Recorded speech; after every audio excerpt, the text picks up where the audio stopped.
a couple quick things about Andy Root. You can read about his background on the back and his educational vitae and pedigree and all the rest. But one, if you've read anything Andy's written, you know he's a deep and creative thinker, and he writes at a rate that most of us only envy. He's written, I've said this before, he's written so many books. If he weren't such a good friend, I think I'd kind of resent him deeply. Not that I do at all. But secondly, Andy is, in my opinion, one of the most astute students of culture I've ever met.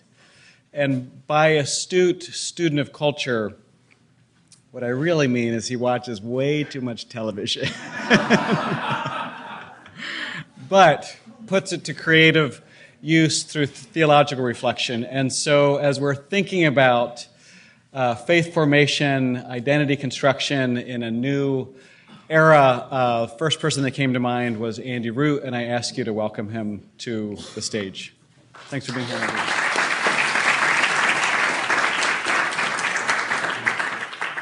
All right, thanks for coming back after lunch. I was telling Dave it's a hard sell to get people away from lunch back to a lecture, so thanks for being here. So like Dave said, I want to explore maybe what potentially is a big issue when we think about how to do faith formation and thinking about faith formation.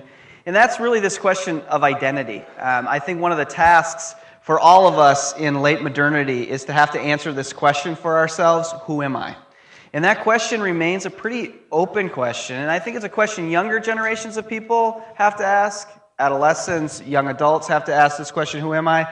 But if we're honest, I think even established adults, if that's even a category, have to continue to ask this question, who am I, as well? Because I think there's been a great deal of cultural shifts that have impacted us. So that's what I want us to explore, is how has this question, who am I, how have the ways we've answered it shifted and changed? Let me start by telling you a story. And my wife and I, we went to seminary together, and we went to a large seminary in Southern California, and my wife actually won the seminary's preaching prize. She was the best preacher in our very big class. Now, some of you think, wow, you're really lucky. I am, but I also live under the tyranny of her victory weekly, you know? It's like, who's going to unload the dishwasher? And she'll look at me and be like, well, you know, I did win the preaching prize, so, you know, you better do it. So yeah, you can pray for me. It's not easy living under her victory. So it was really existential crisis, because that meant that I wasn't the best preacher in the class, and she continues to hold that over me. But one of the things that the prize came with was a substantial grant, and the idea of the grant was that you would go and have an international experience. It would broaden your perspective of the world, it would make you a deeper preacher, and it would launch you into your career. Now, most people had taken the money and just gone to Oxford or gone to Cambridge, spent 9 months, and then come home. Well, a few people before us had actually taken the money and traveled around the world with it, like stopped in a bunch of different places. And when we read that, we were like, oh yeah, that's what we're doing. We're going around the world. So like I said, we were in LA. We took everything we owned and put it in a 6x10 storage site. Had no address, opened up a P.O. box, and we're going to spend 6 to 8 months on the road with no home base. So we got on a plane and we flew west. And it just had to be God's will. I mean, we were flying west. We felt like we could hear the Holy Spirit saying, stop in Hawaii, spend 10 days in Hawaii, be in Hawaii. So we did it. Stopped in Fiji for a little while, but finally ended up in Melbourne, Australia, and spent about 3.5 months in Melbourne. And she was connected to the University of Melbourne, and we stayed at Whitley College in this dirty little flat for about 3 months. But it was actually there, in this dirty little flat, thousands and thousands of miles away from family, thousands and thousands of miles away from a church community. It was there in that flat in our early 20s that we chose our identities, that we answered for ourselves this question, who am I? It appeared we didn't need anyone else to do that we individually got to choose. Whether that's completely true or not, we had the perception that we got to choose who we were, that we got to answer this question for ourselves, who am I? And I think this becomes a real task for younger generations of people and all of us to continue to answer this question for ourselves, who am I? Now, how did we do it? How did we do that? Just even a generation or two ago, how did we answer this question, who am I? I think we used 2 core building blocks to answer this question. And the first really was your skills and your abilities. The way you would answer this question, who am I, was actually through your skills and your abilities. So this is why we still, even to this day, assume that adolescence is the time of identity formation, because sometime around the age of 15, you figure out what you're good at. Like you figure out you're really good at math, or you're really good at breaking into cars, and that becomes an essential piece of your identity.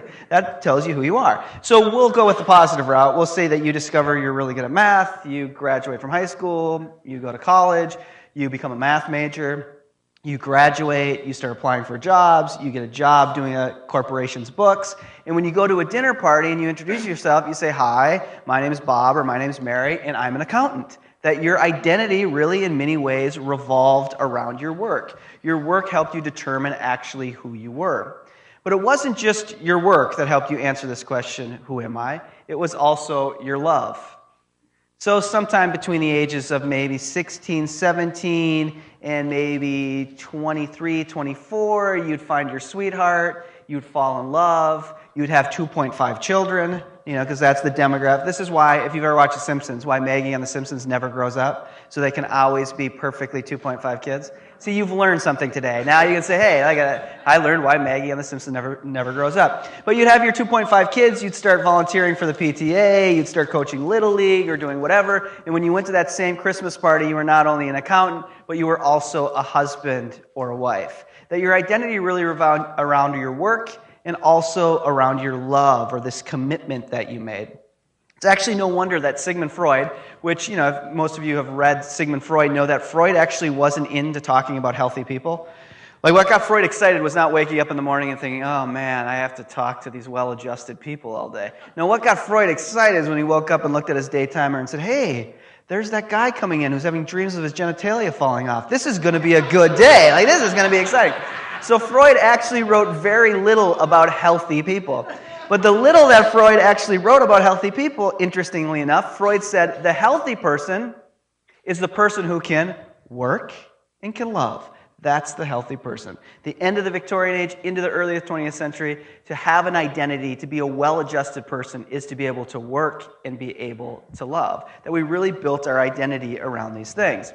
Now, what's happened, I think, in our time is that work and love have not held up very well.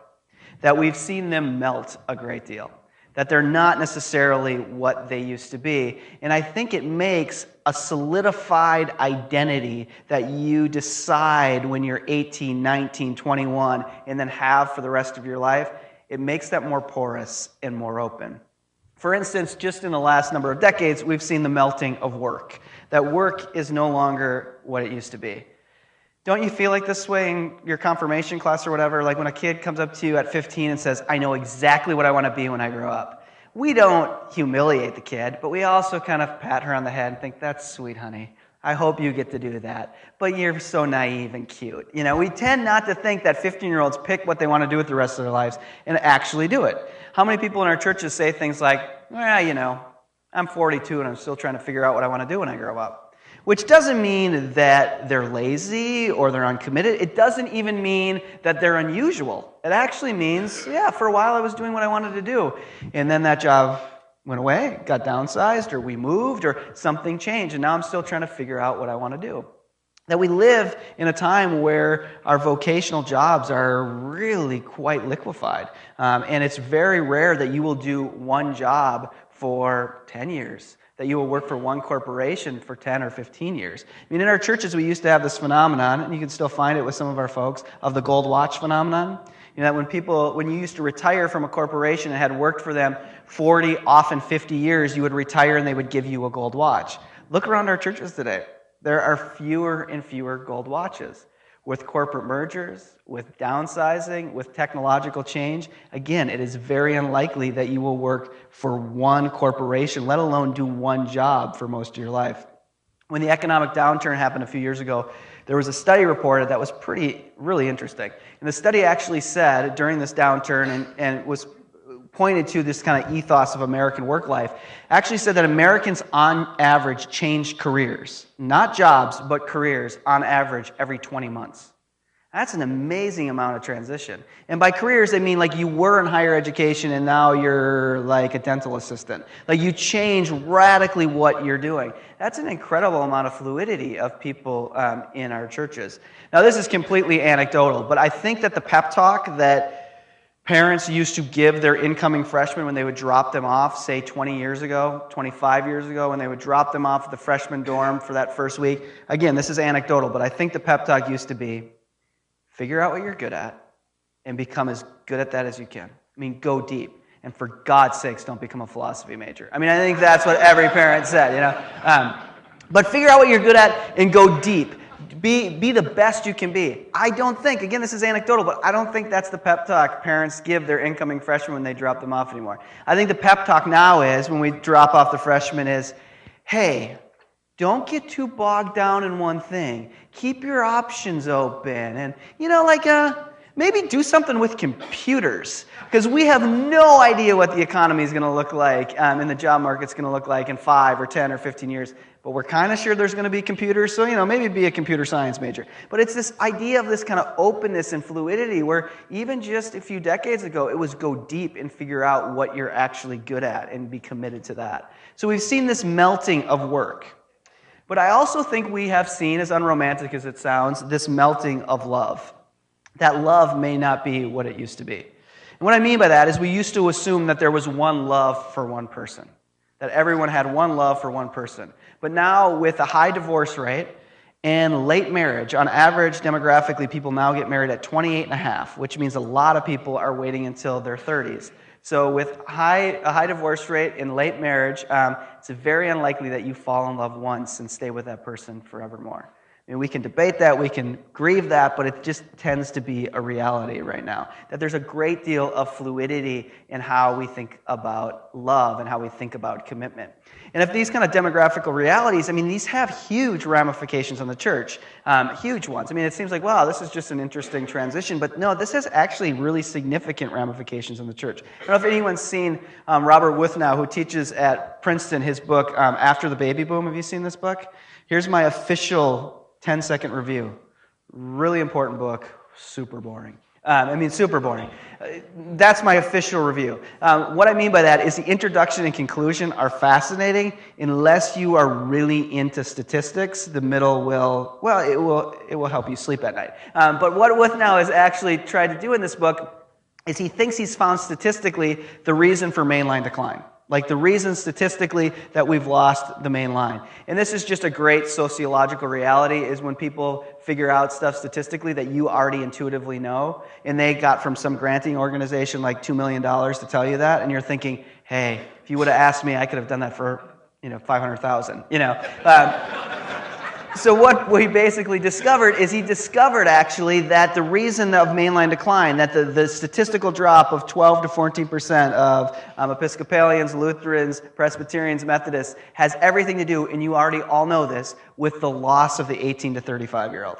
Like, again, you're like, I would have done that for $200,000. You didn't need all that money. But they've lost the 18 to 35-year-old. But here's what's interesting about it. He says the reason that our mainline churches, that 18 to 35-year-olds are essentially endangered species, is because for some reason in the American consciousness, religion and participation in a religious community is a conventional category. It is something you do when you enter into quote-unquote conventionality. What's conventionality? It's having a job that you would call a career. It's having a mortgage. It's being married. And most profoundly, it's having a child. Wuthnow's point is, at the height of the days of the main line, in many ways, the height of the very models we use for ministry, the assumption was you'd graduate from high school, you'd go to college. By the time you were about ready to graduate from college, if not in college, you'd fall in love, you'd get married, and you have a baby on the way a year or two later. And this is how youth ministry is all set up, isn't it? That you go through your confirmation, then you go through the high school youth group, then you graduate, and for the most part, we say goodbye to you. We know that, maybe you'll go to your college and you'll be in a college ministry. Maybe you'll come back for Easter. Maybe the church will send you a little welcome basket or a care package. But we, for the most part, know you're in a moratorium from church. But that's going to be okay because the mechanisms are all in place. By the time you're a junior in college, you're going to get engaged. And by the time you're a year out, you're going to have a career and you're going to have a baby on the way. But it just doesn't work that way anymore. Demographically, what's now saying now to enter into these quote-unquote conventionals way of life is taking until your mid-30s. And so his point is, which is correlated with a lot of other sociologists of religion, that young adults, 18 to 35-year-olds, do not hate the church.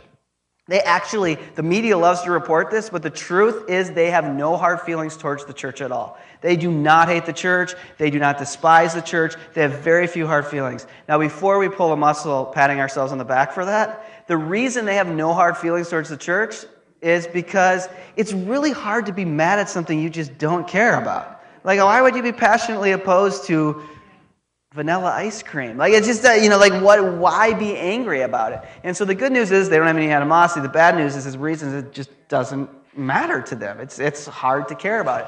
And so this is Withnow's point, that for some reason the light bulb just doesn't go on in their heads to think about, hey, I'm someone who should find a religious community. I'm someone who should find a faith community, until you enter into these quote-unquote conventional ways of life. Now, we could have a whole other theological conversation, like how in the world could the confession of a God who is crucified and resurrected become conventional? Like, we could have that conversation. But from a social kind of imaginary perspective, there is this sense of participation in a religious community has entered into conventionality. So this fluidity of work, the melting of work, the melting of love, has huge ramifications on our local congregations in a significant way. So what I want you to see then is that this question, who am I, in this more melting state, becomes a constantly open question. Who am I is constantly open as I deal with the transitions in work and I deal with transitions in love. So if you're teaching confirmation right now and the 13-year-old is, you say goodnight, pray for them, they run out to their parents to be picked up or walk home or whatever. The 13-year-old, it's a good bet if mom comes and picks up the 13-year-old, that the 13-year-old is asking big questions of identity. Like, who am I? What does it mean for me to be me? But if mom is going through a major job transition and a divorce, good bet mom is asking the same questions as well. Which is why 1 hour they are the best of friends, because their life project is so similar. And at another time, they're the worst of enemies because their life project is so similar. They're asking these big questions of identity. So we've seen this melting. But in the midst of the melting, I think we've also seen a certain transformation when it comes, when we think of the catalysts to answer this question, who am I? So if the building blocks used to be work and they used to be love as commitment, I think that they've transitioned. For instance, now I think when it comes to a catalyst, a trampoline to help us answer this question, who am I, that we've actually seen a transition from work actually to consumption. That consumption actually becomes a definition we use to help us answer this question, who am I? So to quote another sociologist of religion, Christian Smith, who's done this long, longitudinal study on young people and is now studying kind of young adults, he wrote this book called Souls in Transition, which again is a great sociological book, because on this book he tried to look at different ethical commitments of young adults. And this is, he found something that you all already knew, which is there's an incredible amount of diversity across the landscape of young adults when it comes to certain ethical questions. Again, you all knew that already. And except the one thing he discovered in his book that is quite fascinating is across that diversity of ethical questions, there was one ethical question that they asked their sample of young adults that they all agreed on. Whether it was young people who went to church every week or young people who were that small percentage that actually hate the church. They asked them one ethical question they all agreed on. And this was the question. They asked, is there ever a time that you can imagine where it is wrong, where it is ethically inappropriate, where it is immoral to buy something? Is there ever a time where it's immoral to buy something? At least in this sample, all the young adults that they interviewed said, no, it's never wrong. Some of them added the caveat, well, if you can't afford to buy your daughter diapers, you shouldn't get the new iPhone 6. But if you can afford it, it's not wrong. And I think it points to this idea that what we actually use to define ourselves is not what we do in the world, but it's actually what we own or what we buy. I mean, how many times do we say this to people? Like, I don't know what he does for a living, but they drive that car. I don't know what she does, but they live in that neighborhood. That we tend to use actually what we buy to define who we are. So I have a cousin who's 3 years older than me, and we grew up in the same community. And so whenever we get together, we talk about who have you seen and who have you run into. And this is now a Facebook world, so you kind of can do that anytime you want. Don't you hate that about Facebook? Like, don't you feel that way? Like, these people I hated in high school, I now need to see pictures of their kitten for eternity. Like, there is a certain hell to Facebook, isn't there?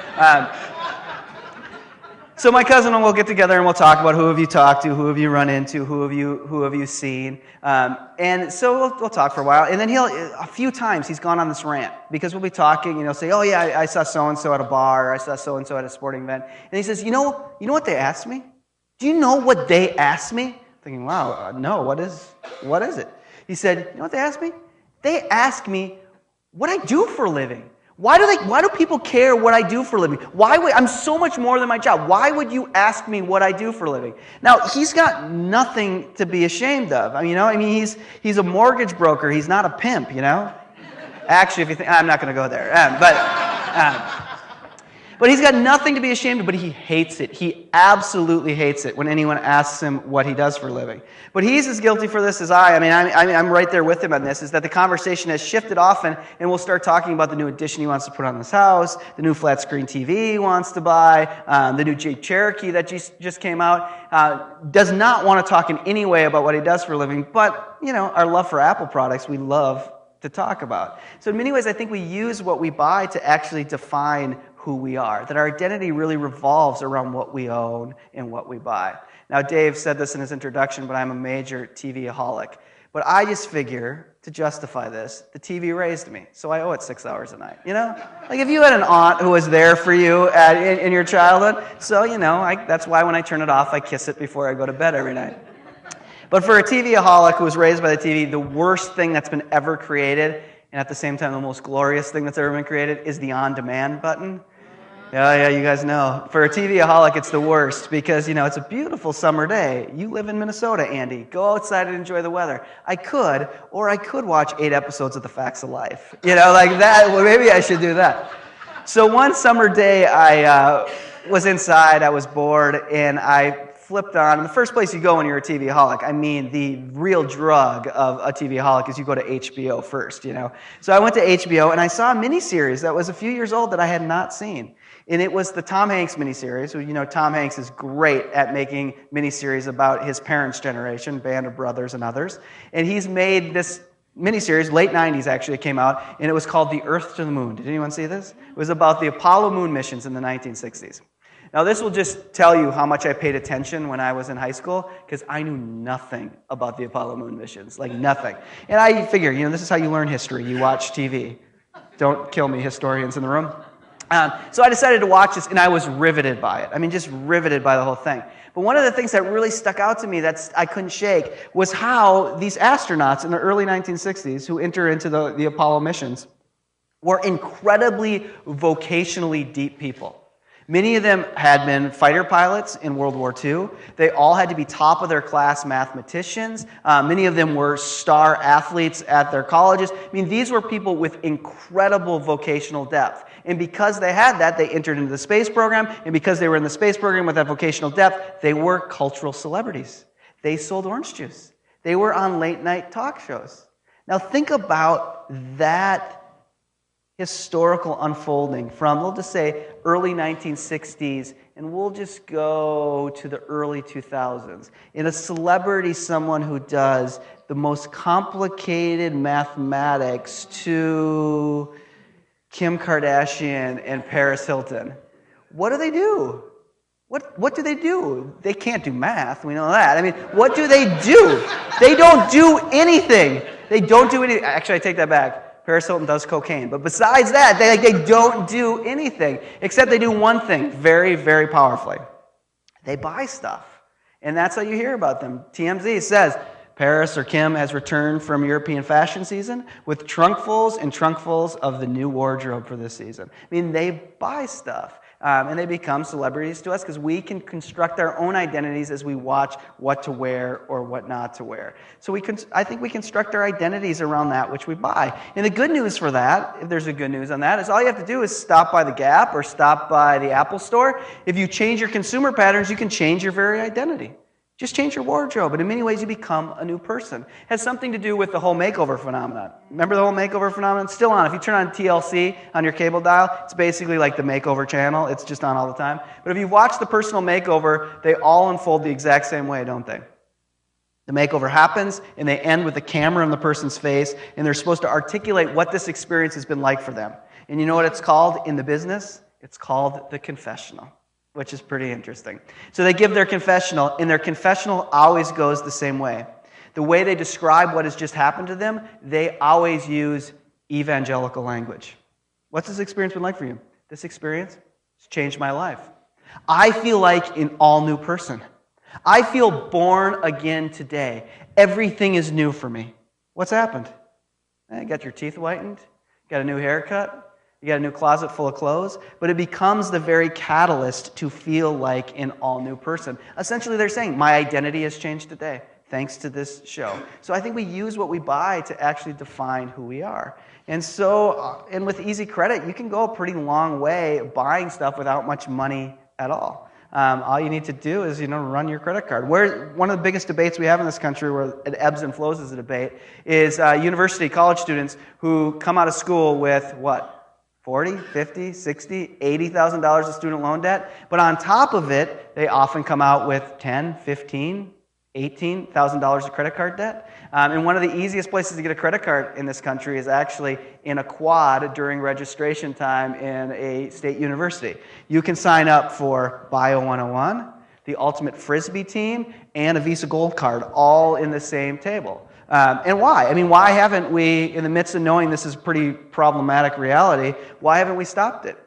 Well, part of the reason we haven't stopped it is it's a tacit reality. I mean, it's not something we're thinking in the front of our minds, but in the back of our minds, is that they need to have capital available to buy stuff to use to reflect their identities. I mean, you probably have had this experience in your youth ministries in your church where you take a really well-adjusted 15-year-old out with some of the best parents in your church. Like if you were going to do a parenting night, a little parenting seminar, you'd want these parents to be teaching the seminar. And then you take their daughter out for coffee, and she's like, oh, let me buy that. And you're thinking, wow, this is an amazing girl. I mean, she's so well-parented. And she pulls out a Visa Black card with her name on it, and you're like, whoa, why? Your parents get you a credit card? Is this one of those prepaid cards? Oh, no. It's not a big deal. I mean, it's only got like a $2,000 credit limit on it. Like, what? You're 15. You have a $2,000 credit limit on it? And you think, what happened here? And if you would talk to those parents, they would know, they would probably say, it's probably not a great thing that our daughter has this credit card. But they also feel this deep pull to allow their kid to have this money to spend, because if you actually had to wait to earn the money to buy the shoes, by the time you got them, they won't mean anything. If you actually had to earn the money, if you actually had to earn the money, by the time you did that, like Apple would have 3 phones out in 4 weeks before you could do that. So in some sense, we need college kids and high school kids to have the capital expendable right away, because they use it to define their very selves. They need to be these people. You'll hear parents will say things like, I know I shouldn't have got it for my daughter, but you should have saw the intensity in her eyes. And the daughter would say, Mom, I have to have this. You don't understand. I have to have it. And part of that is the delusions of consumerism. And another piece of it is that she's saying, this is how I will project and define who I am. Do you want me to go into my school and not be able to articulate my very identity in it? I need this material to articulate who I am. Big questions for us to wrestle with in the midst of this. But with easy money, you can go a long way with buying without much money at all. I had an experience a few years ago where I don't know what had happened. I guess this is the TV holic in me. But I'd watched too many episodes of This Old House. And I had a basement, and I was thinking, you know what? I can do this, Tom Silva. I'm going to go to my basement, and I'm going to finish this thing. So I went down, and I started putting up these walls and insulating the walls and things. And the whole idea of the whole project was that it was going to become a playroom for my kids. And I had all these visions as I was putting it up, that I would finish it, we'd put all the toys downstairs, I would lure them down with cookies. As soon as they went down, I would lock the door and pour a glass of wine for my wife and I and let them murder each other in the basement. Like this was my whole plan. Except about halfway through the project, I put up this wall, and it had to be from God because I could hear the heavenly angels sing. Because I put up this wall, and I heard the chorus, ah, and I thought to myself, oh my gosh, flat screen TV would go perfect right there. Whole project changed from playroom for my kids to home theater for me, and that's what it became. So I had to do that exhilarating and kind of gross drive to Best Buy to get all the needed components for my home theater. This was a few years ago, so I had to get a Blu-ray player. Now you don't even need that. But I had to get a surround sound system. I had to get a flat screen TV. And I got it all in my car, and I started driving home. And I had this sinking feeling like, oh my gosh, this is weird. I pay for any of this. Now, I didn't steal it, which would have been good for the family budget if I had, but I did not. I mean, for God's sakes, I did not pay with cash. I don't think Best Buy even takes checks anymore, do they? I didn't pay with a check, and I didn't give them one of my credit cards. Essentially, well, what I did is I signed my name on some Best Buy papers, and I essentially opened up a Best Buy credit card, but I had 18 months, no interest, no payment for 18 months. Do you know how old a TV is after 18 months? It's like ancient, you know? There's been like 8 versions that have come out since then. I mean, you can go a long way buying stuff without much money at all. I know eventually the Geek Squad would have come and slashed my tires and got their money. That's what they're for, right? They collect? I don't know what they do. But I know eventually I would have to pay it, but you can go a long way buying without much money at all. So I think what we use what we buy to define who we are. It's not how we work, our vocation anymore, but actually what we own. But we've seen another transition. We've seen this transition from love as commitment to love as intimacy. And what I mean by intimacy, I don't mean this kind of in the psychological terms, but I mean it more as these electric feelings of closeness. Or maybe the best example of intimacy or the logic of intimacy is, if you're into Twilight. Are there any Twilight people here? None of you will admit it. But if you're Twilight, these books, the young adult books that they then made into movies. If you don't know these, you've been living under some rock somewhere. But they were very popular young adult books, and they knew when they would make them into movies that they would make money because, of course, all the young people, particularly young women, would go. But to their shock, they not only they made hand over fist money, because to their shock, not only did young women go, but middle-aged women went, and they became big fans, like wearing the T-shirts and stuff. So if you don't know this story, it's about a love triangle between All right, there's the people to talk to after about Twilight. I've just outed you for being a Twilight fan. Sometimes in places I'm like, it's between. They're like, Jacob. It's between Jacob. It's between Jacob and Edward, right? And Edward's the vampire, and Jacob is the werewolf. Am I right, people? So it's a love triangle, and Bella's caught between them. Now, here's the thing. I mean, if you've been watching popular culture for the last, almost decade, the vampire has been everywhere within it. The vampire has been like the epic of sexiness, But when you think about this in a strict plausibility structure, think about it in strict plausibility structure, truly, who really wants to marry a vampire? Do you really want to marry a vampire? Do you want to marry a vampire and grow old with a vampire? They don't grow old, people. They're vampires. They don't age. Do you want to have a baby with a vampire? That seems weird. It's weird that Bella had a baby with a vampire, but do you really want to have a baby with a vampire and you're rocking it at night, exhausted, nursing your baby, and so you finally hand it over to your vampire husband because he's not sleeping. It's the middle of the night, So he takes your baby, and then he starts rocking it, and he looks at the baby's neck, and its fangs come out. You don't want to marry a vampire. Do you want to take a vampire home to meet your grandma? You don't want to do that. But in popular culture, the vampire is everywhere because the intimacy is the driver. The vampire is alluring and dark and sullen, and he's mysterious. What's going on behind those eyes? You don't really want to commit long-term to a vampire, but you love to make out with one. You know what I mean? That would be what you would want to do. And I think we've seen this kind of cultural shift where our identities aren't just built on love as commitment, but actually on these intimate feelings of closeness. And don't people say things like this in our churches? Like, it's not that I don't love him anymore. It's just that there's nothing there. Which means there's not these intimate feelings of closeness. Or it's not that she isn't important to me. It's just that we became two different people. Which really means I have to serve the question, who am I? And when it came to how I answered and how he answered or how she answered, they weren't coherent, they weren't correlated anymore, so I don't know that we can be together anymore. These electric feelings of closeness. So I mean intimacy that way, these kind of electric feelings of closeness. I had a friend who went to visit his grandparents, and his grandmother yelled at his grandfather the whole time, and it's just like the stereotypical old couple, come on, you stupid SOB, take the garbage out, you drive me nuts, just yelling at him the whole time. And at the end of the weekend, finally, my friend in compassion had a moment alone with his grandmother and said, "Grandma, it really appears Grandpa drives you nuts." She's like, "Oh, I'd murder him in my sleep if I could. You don't understand. I've been married to this man for 45 years, and he drives me crazy. Just the sound of his voice makes me angry." And she just goes on and on. He's like, I can't stand this guy." And he looked at her with compassion and kind of touched her hand and said, Grandma, these are, your last few decades. Why don't you leave Grandpa and go be happy?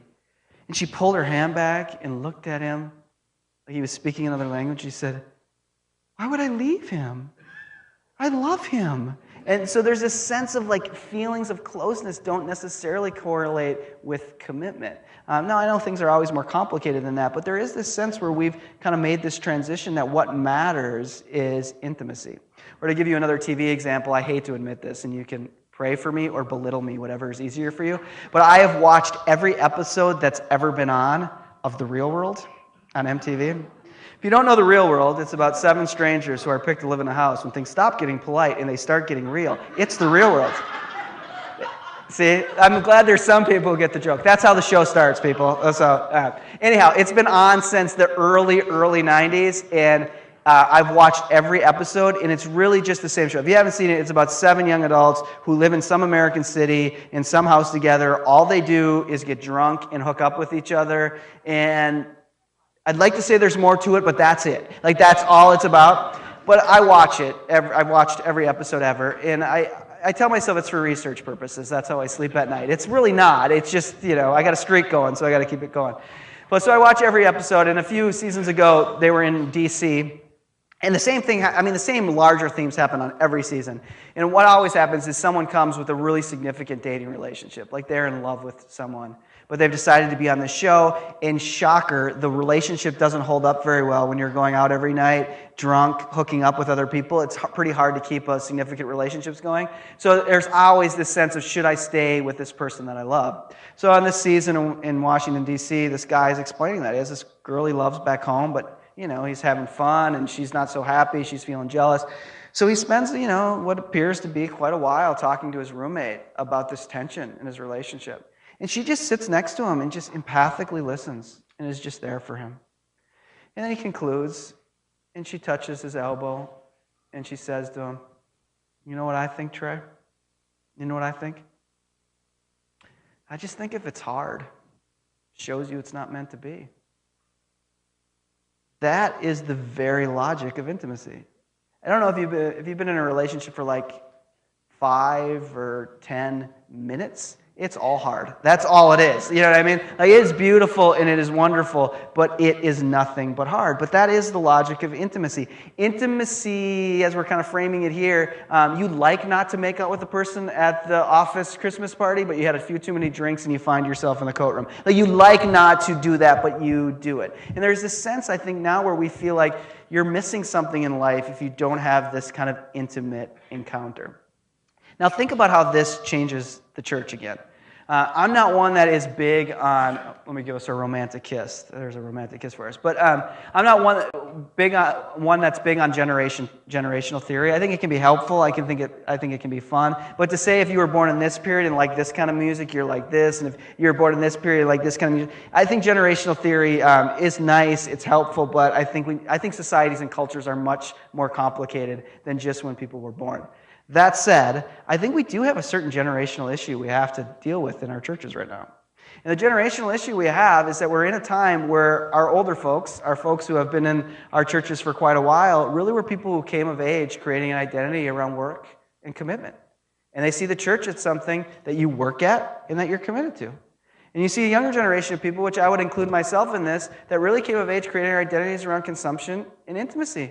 And the church is something you should consume and have intimate encounters in. And if you don't, you can kind of go find another one. And I think we're at a place of a potential perfect storm that I don't think that we're quite dealing with. And this is our perfect storm. Our perfect storm is that those of us who have constructed our identities around consumption and intimacy and not around work and commitment, that we are going to inherit a bunch of buildings and have absolutely no will to manage them at all. Something magical happens at our little church that my wife's the pastor of in Minneapolis, that when it snows and I go to church on Sunday morning, magically the steps have been shoveled. When the furnace breaks, a bunch of men and women grab their wrenches and go to the church basement and fix it. And I can tell you right now, I'm not doing it. I'm not going to do it. If I even think of it, which I rarely do, I'm not going to do it. And I'm not going to do it for some good reasons. I'd rather give my daughter a bath and read her a book on a Saturday night than go up to church and shovel the driveway or shovel the steps. And we're going to run into a major problem where our older folks in our churches, for good or for ill, they saw the church as something that you work at and you're committed to. That's the way they saw it. And I don't know that us younger folks necessarily see it that way. Another friend who was at a church meeting, and there was this guy that he had become pretty close with. He was in his early 80s. His name was Jake. And there was some big kind of congregational meeting on something really important, like what color the carpet in the narthex should be or something. Like this is things where blood gets spilled. And so they made a decision and did not go Jake's, this 80-year-old's way. And he was angry. And he, in a kind of an immature way, showed the anger and got up and stormed out of the meeting. So my friend, younger person, decided, well, he better go see if Jake's okay. Well, he found Jake in the parking lot, walking and just spitting mad angry. And he came up to Jake and said, Jake, are you all right? He said, no, I am furious. Jake, you're really mad. And Jake went on and just tirade. I'm so angry. This was such a bad decision. I don't know how we have the money for this, blah, blah, blah. Went on and on and on. And finally, my friend turned to Jake and said, Jake, you're mad. He said, I am so mad. I said, Jake, are you going to leave the church? I mean, are you so mad that this will lead you to leave? Are you going to leave the church? And he looked at her and said, oh, honey, I've been mad at this church for 30 years. I'm not going anywhere. And there's a major kind of cultural difference there, that the church is something that you work at and committed to, and another that you move in and move out within the midst of them. So this has a huge, huge impact, I think, on the way we think about and imagine the church going forward. Now, why the change? Why actually the change from work to consumption, from love as commitment to intimacy as these self-gratifying feelings? Well, without this sounding like too oddly sci-fi, it has a lot to do with our experience of time and space. That our experience of time and space is not necessarily what it used to be.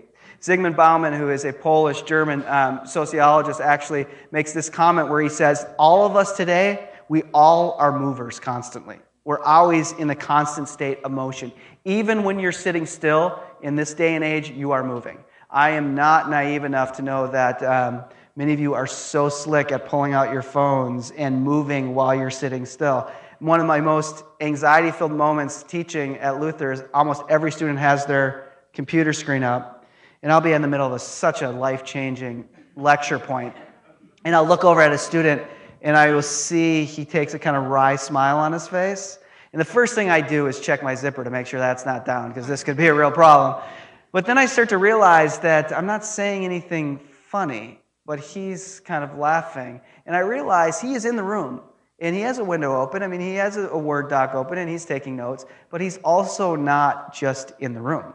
And what's making him laugh is his Twitter feed or a blog he's reading or something that he's moving as well. That we're now all in this kind of constant state of motion. And this is Bauman's point, that we're moving all the time.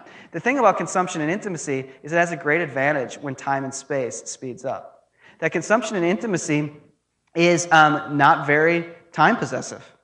It doesn't take much time. All you have to do is change your consumer patterns. All you have to do is have a rendezvous encounter and hook up with somebody, and you can change your very identity. It's not very time possessive. Consumption and intimacy is also not very space possessive. I mean, first of all, what are the hours on iTunes or Amazon? When does Amazon close? It doesn't close. And where is Amazon? Where does it actually exist in time and space? My son, a few years ago, he asked for his birthday, he asked for an Angry Birds setup. Remember Angry Birds? My joke used to be, it's the iPhone game you're playing right now. It used to be a really popular iPhone game. Now you're playing Candy Crush or something like that. But he was really into Angry Birds, and this just proves that I'm old because he asked for an Angry Birds setup for his birthday. What it is just a board game version of a video game. When I grew up, people, there were board games that we made into video games. I don't like this video games back to board games thing. That just proves that I'm old. So that's what he asked for his birthday, so we bought it for him. But from his grandparents, he also got $50 spending money for his birthday. So it was a Saturday afternoon, and I was taking him home from soccer practice. And I said, Owen, I have a little bit of time. Would you like me to take you somewhere so you can get another birthday present? He said, yeah. He said, well, where do you think you want to go? Or what do you think you want to get so we know which store that you should go to? He said, well, where did you and Mommy get that Angry Bird setup? I said, well, we got it on Amazon. He said, well, good, let's go to Amazon. I said, well, here's the thing, you can't really go to Amazon. He said, well, where is it? I said, well, you can't really go there. It's on your computer. And he said, well, but where is it? I said, well, you can't really go there. It's on your computer. And then he got kind of philosophical on it, and so he's like, well, okay, but where is it? Where in the world is it? And I said, you really can't go there. It's just, you just can't go there. He said, I know, Daddy, but where is it? Well, you can't go there. It's just, it's on your computer. And he's finally no, Daddy, where in the world? Where is it? And we went back and forth, Daddy, no, Daddy, where in the world is it? And finally, I was listen, kid, it exists in a parallel universe. I don't know where it exists. It's magic. You go onto your computer, you type it in, and a magical fairy drops it off at your door. I don't know where it is.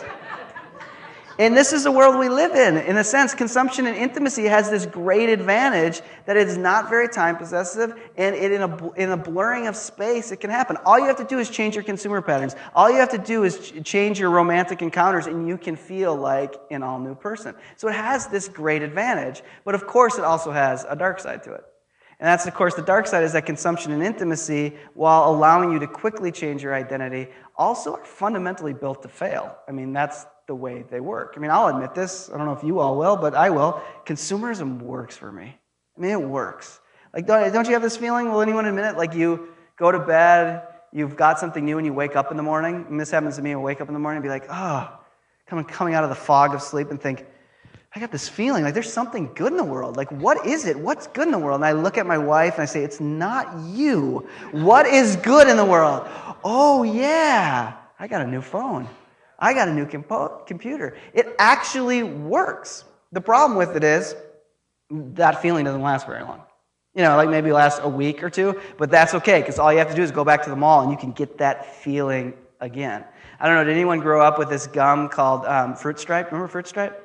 Some of you know that gum? So it only came in the big packs, the 40 packs, stick gum. And it had a zebra on the front, and when you opened up the piece, the zebra stripes were different fruit flavors. Honestly, I am not exaggerating on this. Most delicious gum you could ever have. All different fruit flavors. You would put a stick in your mouth, and literally your taste buds do somersaults of enjoyment. I mean, it is so good. Except, it has one tragic flaw. And I am not exaggerating about this. It lasts 4 seconds. 1,000, 2 1,000, 3 1,000, 4. And people, it doesn't just kind of slowly dissipate a flavor. It goes from HD to black and white like that. It goes off.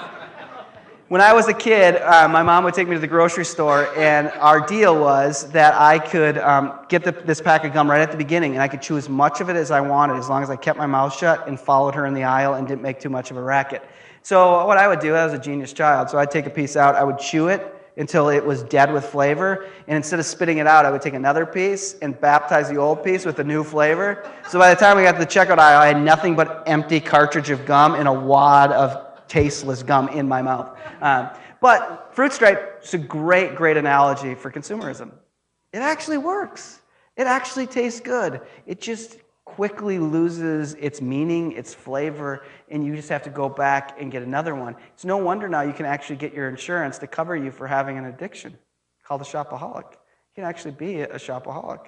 We also have another addiction that you can get your insurance to cover you for, and we actually have a guy who used to have, maybe he still does, $1 billion in the bank, and he for sure used to have a perfect golf swing, who came out and said he was a sexaholic, Tiger Woods.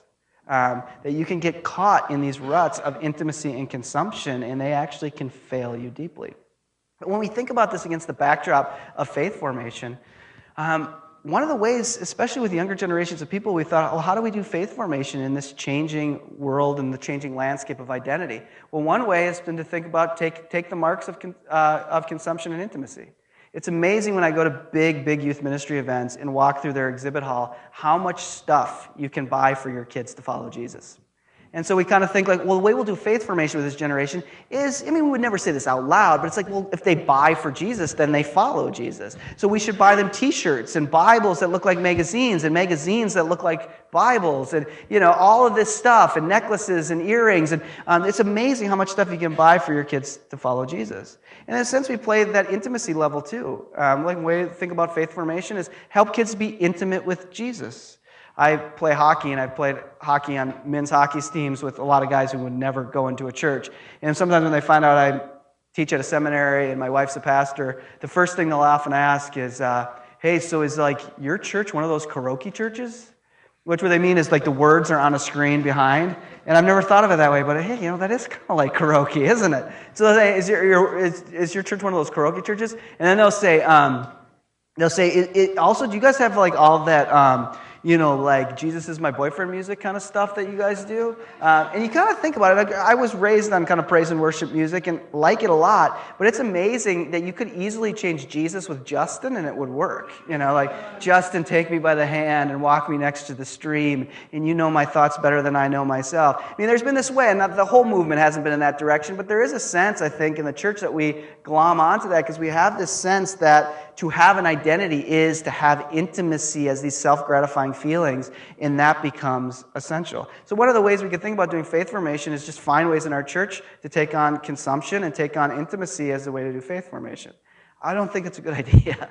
I think it leads us in a really problematic place. So how might we think about faith formation against the backdrop of this reality?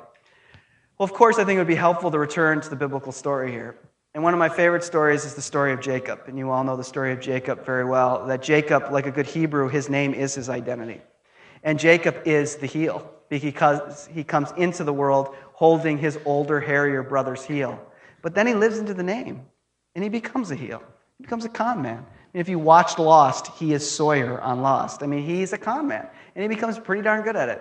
Cons his older, hairier brother out of his birthright, has to flee so he isn't murdered by him, heads out into the far country, and cons his way into great wealth. But of course, now he has to return to his father's land, and there's one big problem. And that big problem is his older, hairier brother that he has double-crossed is waiting there, and he, at least in Jacob's mind, will murder him. So he takes all the wealth that he's acquired through his cons, and he heads back to that country. And he gets word that, sure enough, Esau is coming. So he takes all his cattle, and he sends them off to his brother. Literally, in that historical context, he is sending him suitcases and suitcases filled with cash, saying, take it. You can buy stuff with this. Go on a cruise. Go on a shopping spree. Take it. Gets word it's not working. Esau is still coming. So now the real stand-up guy that Jacob is, he looks at his wives and his children, and he sends them off to who he imagines is his murderous brother. And he essentially says, this is the part we don't tell in Sunday school, he essentially says, take them. Do what you have to. Don't kill me. I mean, whatever you have to do to my wives and children that I remain alive at the end of this story, that's good. Go and take them. But now Jacob is left all alone, and God shows up. The angel of the Lord shows up, and they begin to wrestle. And wrestle, and wrestle, and wrestle. Which is completely out of character because Jacob is much more of a runner than he is a fighter. But here he is, wrestling and wrestling with God. Finally, at daybreak, the angel of the Lord, God needs to extract himself from the situation. So he touches Jacob's hip, knocks it out of socket. But still, again, completely out of character, Jacob will not let him go. And he says to him, bless me, bless me. And God turns to him and says, what is your name? In other words, what's your identity? Who are you? And Jacob doesn't answer as much as he confesses. I'm Jacob. I'm the heel. You got $10? I'll take 50. I take what I want, when I want, how I want. And the angel of the Lord looks to him and says, no. No, you are no longer Jacob. You are Israel, the one who wrestles with God. Against the backdrop of consumption and intimacy, which in many ways there's no way for us, I think, to opt out of it. That maybe what it means to have faith, what it means to form people into faith, is to invite them to wrestle with God. To wrestle with God, to have our identity as people of faith. Who are people of faith? They're people who wrestle with God. I think one of the reasons younger generations of people find the church to be weird or find the church to be irrelevant is simply because they're not so sure we've wrestled with God. I mean, there's a warning in this text itself. And the warning in this text is, if you wrestle with God, you will always leave dragging a leg behind you in the sand. And I think our missional problem in our cultural context is that not many of us who are church leaders limp. We don't drag our leg into the pulpit. We don't drag our leg into the Sunday school room. We strut pretty easily. And I don't know if it's in the front of people's mind, but I think in the back of their minds they wonder, how could it be? Like, this church has buried 3-year-olds, and yet you can strut around. There are people in this church who can't get out of bed because depression weighs so heavy on them. Have we really wrestled with God? And maybe what faith formation is in our cultural context is the space to invite people to actually really wrestle with God. So I started by telling you the story about my wife winning the scholarship, us traveling around the world. Well, we finally made it to Europe, and we decided we were going to spend our last about 6 to 7 weeks backpacking around Europe. I don't know if you've ever backpacked around Europe, but when you ride the rails backpacking around Europe, you meet people, other travelers and things, and you soon pick up that there's a code of conduct and there's a code of conversation when you meet people. So what we were doing is we were going from Florence, and we were going to take an overnight train to Nice. Now, we were at the end of this grant, and we were trying to stretch our dollars as far as we could. So we could not get our own sleeper car. Like, we were going to have to share a sleeper car with strangers. And I got to tell you, people, I had seen enough horror movies that start in Europe to know first scene American tourists murdered in sleeper car, So I was pretty nervous about what this was going to mean. And so we got there early, and I was like stalking out, okay, if they kill Cara first, then I will jump out this window. I was thinking of all my plans to get out of this horror movie start. So we were waiting nervously, and to our surprise, and to lessen our anxiety, this North American couple came in, about our age, from Montreal. And so we started talking, and we entered into the code of conduct of the things you talk about when you meet other backpackers around Europe. And the first thing you talk about is, where have you been? So they shared where they had been, we shared where we'd been. After you exhaust that conversation, the next thing you talk about is, where are you going? Now, they were headed to the south of France so they could use their French, but then they were headed to Barcelona because the wine was flowing, the weather was warm, and the clubs were hopping. We were the nerds just out of seminary that were headed to the south of France, but then up to Switzerland, to Geneva, to see Calvin sites, then around the Lake of Lausanne, to Basel to see the house Karl Barth wrote in the archive, then over to Nuremberg to spend the night before taking a bus to Flossenburg, to the concentration camp where Bonhoeffer was killed. And as we were starting to say this, we realized, oh my gosh, we are really pathetic. So we're like, yeah, we're headed to Switzerland and then to Germany. And they looked at us like, your rail passes will take you to Barcelona. The wine is flowing, the weather is warm, and the clubs are hopping. We're like, yeah, I know, we're just, we just want to, Germany. That's about all we could muster. So once you exhaust that, you enter into the third thing. And the third thing you talk about is, so what do you do back home? And we were caught off guard. So we launched into our new identities. Cara said she was going to become an ordained pastor, and I said I was going to try to become an academic theologian. And the looks on their face were priceless. And we sat in this pregnant silence, and you could tell that they now thought we were the ones sent there to kill them in the middle of the night, And we all sat there, and finally the young woman, I think out of fear, says, well, I went to confirmation when I was a kid. And we were like, you are fine, child. We will murder him first. I don't know what she did. So we sat there in like this silence, and I'm the kind of person who usually thinks of the perfect thing to say about 5 minutes after it's appropriate. Like, if you had an aerial view of me in a fight with my wife that we would resolve the conflict, then I would go sit down and think, wait, now I have the argument on why you're wrong, and try to reignite the fight. Never works very well. But this is one of the rare moments in my life where I thought of the perfect thing to say at the exact moment. So she says, I got kicked out of confirmation. And she said, I got kicked out of confirmation because I asked too many disturbing questions. And again, this is one of the rare times in my life where I thought of the perfect thing to say. And I said, I think that's too bad. Because I think the best theologians ask the most disturbing questions. And I think that's really true. And I think what faith formation means in our cultural context is, do we, as leaders, provide spaces for people to ask their disturbing questions, for people to articulate the depth of their experience and to actually wrestle with it? One final story. It's my job and my family to put my son to bed every night.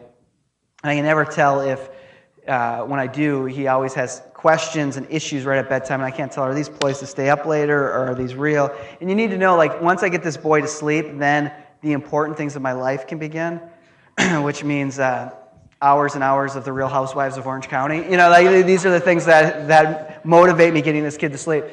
So I was putting him to sleep this night. We made a terrible parenting mistake that we had decided to allow him to watch HBO. Now, I figured, when is a 5-year-old going to learn about the mob in America? I mean, there was a marathon of The Sopranos on, and I'm kidding. Before you called social services, it was not The Sopranos. It was HBO children's programming. But what they had done is they had animated these children's poems. And so Owen watched this, but one of the poems was, I have a nightmare in my closet. So this night I was putting him to sleep, and Owen said, Daddy, don't go. I'm scared. I have a nightmare in my closet. I know there's a nightmare in my closet. And I thought immediately to myself, oh, give me a break. Like, how do I get this kid to sleep? There's like 4 episodes of The Office on I want to watch, or whatever it was. Like, I got to get down to my TV. So I thought to myself, what am I going to do? And I thought, I know what I'll do. I'll turn to rationality. I'll turn to, a rational epistemology, and I'll solve this problem. So I said, hey, Owen, why don't you get up? I'll turn on the light. We'll go look in your closet, and you'll see there's not a nightmare there, and you can go to bed. And this was good enough news for him. So he got up. We moved all the toys around. I said, do you see any nightmare? No. All right, get back in bed. So I tucked him in, kissed him on the head, flipped the light off, was about to walk out. He said, Daddy, wait, stop. Don't go. It's back. The nightmare's back. All right, great. So now I'm thinking, how am I going to get this kid to bed? I got to solve this problem. So I think, I know what I'll do. I'll turn to my religion. So I turned to him and I said, Owen, why don't I pray for you? And I asked Jesus to be with you. And then you don't need to be afraid because Jesus will be with you. You won't be alone. Jesus will be here. And he looked at me with his 4 or 5-year-old big eyes like this was the greatest news he had ever heard. And he said, yeah, let's pray. So I grabbed his little hands and I said, Jesus, please come and be with Owen right now. He's scared. Be with him so he doesn't have to be afraid. Amen. And I tucked him in and kissed him on the head and turned around to walk out and thought to myself, I'm amazing. I'm an amazing father. And I started to think, where would I put it? Like the plaque Father of the Year.